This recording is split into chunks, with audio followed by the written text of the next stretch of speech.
Para sa nag-iisang superstar, hinahangaan ng lahat ng artista, ang idolo ng pelikulang Pilipino, ang mabait at napakahusay.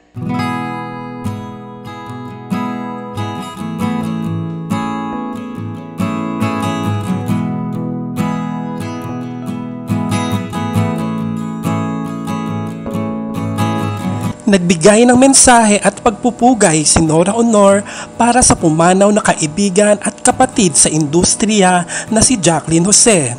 Si Jacqueline ay pumanaw noong March 2 sa edad na 60. Nakasama noon ni Ate Guy si Jacqueline sa mga pelikulang The Floor Contemplation Story at Naglalayag, kung saan nagwagi si Jacqueline ng Best Supporting Actress.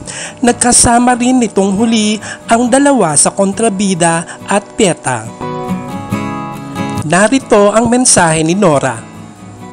Kasama po ako ng buong industriya na nagluluksa sa pagpanaw ni Miss Jacqueline Jose, isang premyadong aktres at kaibigang maituturing ng marami sa atin.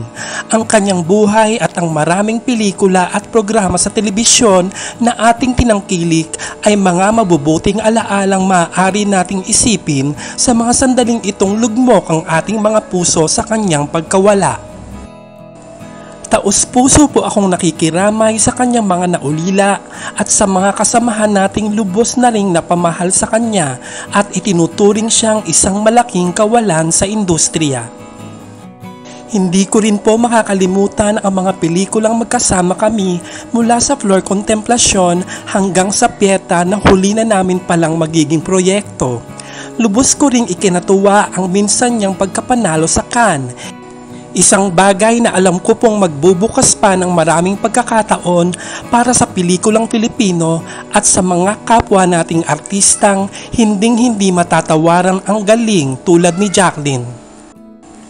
Laging masakit ang dulot ng kamatayan, lalo pat isang dakilang artista ang nawala sa atin. Ngunit mananatili ang pag-asa at pag-ibig at ang sining na buong buhay niyang ibinigay sa atin.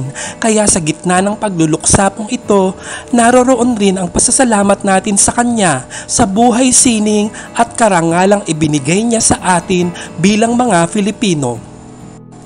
Maraming salamat Miss Jacqueline Jose at isang mapayapang paglalakbay at yakapin ka sana ng ating manlilikha.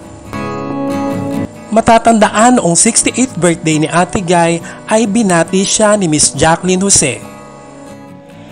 Para sa nag-iisang superstar, hinahangaan ng lahat ng artista, ang idolo ng pelikulang Pilipino, ang mabait at napakahusay, napaka-humble, napakagaling.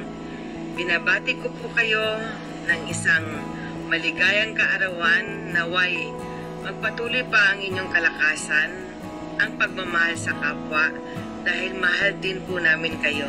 I love you, Ate Guy. Happy birthday.